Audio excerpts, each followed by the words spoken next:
Hey YouTubers, it's Charlie. So quick heads up, I'm actually shooting this in my office just because I have a movie screening to go see tonight. I'll be doing that later this week, but that's why everything looks a little bit weird.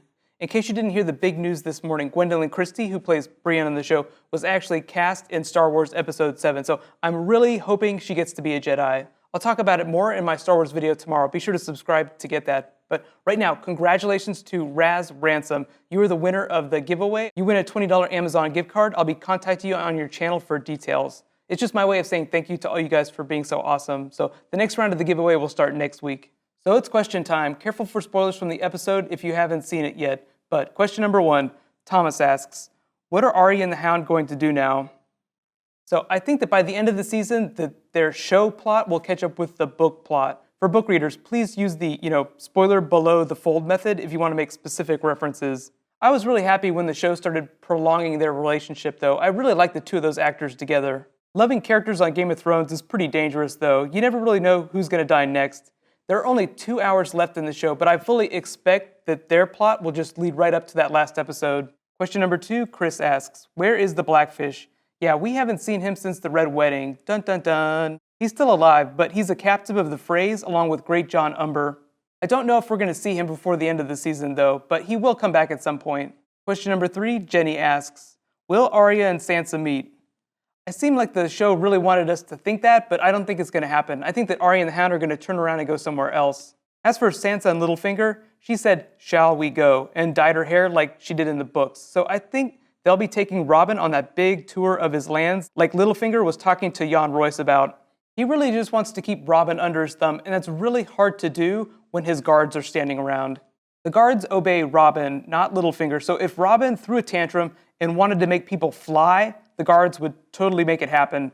Thus, Littlefinger separates Robin from the Moon Door. Question number 4, Mamobster asks, isn't Cersei's daughter still in Dorne? Will this be bad for her? So Prince Doran is actually pretty cool-headed compared to his brother Oberyn Martell and the Sand Snakes. Yes, people are flipping out. Just look at Illyria's face. This is the face of all their faces. But I think that they're waiting till season 5 to deal with a lot of what actually ends up happening. So you will have to read books 4 and 5 if you don't want to wait. I don't think the Martells would ever hurt a child. Myrcella is engaged to Prince Doran's son, and Oberyn even said point blank she was safe whenever Cersei and Tywin were up in his face at the Purple Wedding. It's not like Joffrey torturing and tormenting Sansa in King's Landing. And just for reference, Myrcella is younger than Sansa. If you look at the picture of her, it seems like the show will age her up just because the actress who plays her is growing up so fast. That happens to child actors on the show all the time. Just look at Tommen. Question number 5, Jake asks, what's going to happen to Tyrion now that Oberyn is dead, and is the Mountain dead? So technically, Tyrion lost his trial by combat because Oberyn died before the Mountain fell. So yeah, he is sentenced to death. Right after all that went down, though, he probably would have been taken back down to the Black Cells to wait for Ilyn Payne to chop his head off, Ned Stark style. The Mountain, as far as we know, is still alive and just gushing blood from all the pike wounds that Oberyn gave him. The reason he's so hard to kill is because he has such a high body mass. The weird thing about Game of Thrones, I feel, is unless you see their head leave their body or their skull gets squished like a grape, they are not dead. Unless you're in the north and necromancy is a threat, then you have to burn them to ashes. Question number 6, Ariadna asks, do you think that Daenerys overreacted to Ser Jorah? To be fair, most people probably would have chopped his head off. She's just getting used to being a queen, and she's really insecure. Hisdar and all the other slaving families are giving her problems, and the wise masters still need to be dealt with. Plus, she just came off the high that she got from crucifying all those people whenever she entered the city. So combine insecurity with bloodlust, and you get murderous rage. Remember who her father was, too. She's not like the Mad King, but I think her reaction was appropriate. Once you catch someone lying, you really can't be sure whether or not they're telling the truth. So if Ser Jorah wants to make it back into her trust circle, he's going to have to do something really epic. Question number 7, Camille asks, what happened between Sansa and Baelish in her room after the camera left? Ooh, that's pretty hot. I think he just left. I don't think anything really, funny business went on. I did see that a bunch of you wondered if they had sex or not. I don't think they did. In the books, whenever this was happening, that was not the case. George R.R. Martin spells it out a little more explicitly, but I think the show is just being more ambiguous about it with those crazy long looks. I think that the two of them have just come to an understanding now. She doesn't trust him, not implicitly, but she trusts everyone else way less. So she's just going to form an alliance with him. She needs all the help she can get, and I think that she senses that Littlefinger isn't going to torture her like the Lannisters. So just think of it as like a temporary alliance. Question number 8. Sergio asks, what would have happened if Jaime had not lost his hand and fought as Tyrion's champion? So I don't think that Tywin would have ever let a fight like that go down. He would have stopped it before it started. He would have engineered some plot to keep Jaime from stepping into the ring. He's more than happy to be done with Tyrion, but Jaime is still his prize. But really, if Jaime hadn't lost his hand, I think the events that happened right after that would have gone down much differently. I still think he would have helped Brienne, but he wouldn't be the same person inside. He wouldn't have been as open to turning his life around. He would still be like the same selfish asshole he was before. But there's no way that I think a fight between the Mountain and Jaime would have ever gone down. He did kill a person like the Mountain called the Smiling Knight. So technically he did kill someone almost as big as the Mountain, so I think he would have had a chance against him. Question number 9, Misty asks, why is Stannis the only one who's helping out at the Wall? Mostly because no one else takes it seriously, the threat of the White Walkers, or at least no one with the power to do something about it. I think it's important to remember though that Stannis is the only person that we've seen say he's going to help out. That doesn't mean that he's going to be the only person who ever helps out with the White Walkers. But because the show is going to last for about 8 seasons, I don't think we're going to get any crazy White Walker battles until like the last 2 seasons. So in the near future, yeah, it will probably just be Stannis helping out. And if he doesn't make it there by the end of this season, I think it's going to be the first couple of episodes in season 5 when we see him at the Wall. Question number 10, Inkheart asks, was that Simple Lannister that squished the beetles in the books?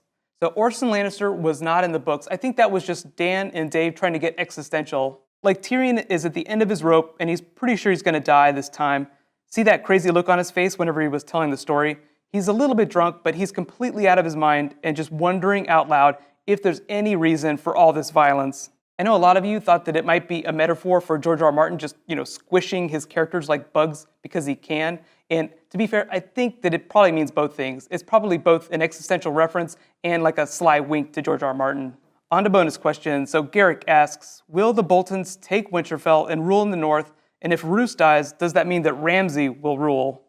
Yes, but they don't need Winterfell right now. They don't actually need to be in Winterfell to be considered Wardens of the North. That's just a title. The reality is that the North is so big, just like Roose said in his speech, calling yourself the ruler and all the people that live there thinking you're their ruler are completely different things. So right now, Roose is more like the ruler of a clump of dirt in the north. Nobody up there really considers him their leader. And to answer your second question, yes, Ramsay is now an official heir. So if Roose died, everything of his would just pass to Ramsay. And one last one. Ashley asks, was the fight scene like it was in the books? Pretty much, but in the books, the Mountain punches Oberyn so hard that his face breaks apart and his eyeballs pop out. I don't think that he squished him with his bare hands. I think it was just the punch that splattered him. But yes, he did get splattered in the books. The rest of the fight was taken directly off the page. Like when he was dancing around trying to get the confession, that speech was directly out of the books. So I hope everyone takes the next week to rewatch the episode. A lot of times, once the shock wears off, it's a little easier to think analytically about the episode, just because it really was a big WTF moment at the end. And thank you so much for submitting questions. These are always so much fun to do. My next bonus video will probably be for my favorite prophecies in Game of Thrones. Since there are so many, I might just do a top 10 list. Also, since there are only 2 more episodes left, I wanted to start talking about later this summer, because there is going to be a couple weeks before Doctor Who starts up again. Here's where you can really help me out. Either let me know in the comments or on Twitter or Facebook whether you just want Game of Thrones bonus videos every Sunday until Doctor Who comes back in August, or do you want me to try and work something in that I haven't done yet? I'll still be doing bonus videos for Game of Thrones regardless, so don't worry about that, but I'd like to find something fun to do in like the 8 or 9 weeks before Doctor Who starts. I'll talk about it a little bit more in the next couple of weeks. We still have a couple more episodes, so right now you can click here to get my review of the episode, and you can click here to learn about my top 10 fighters in the show, alive or dead. Thank you so much for watching. I'll see you guys tomorrow. High fives.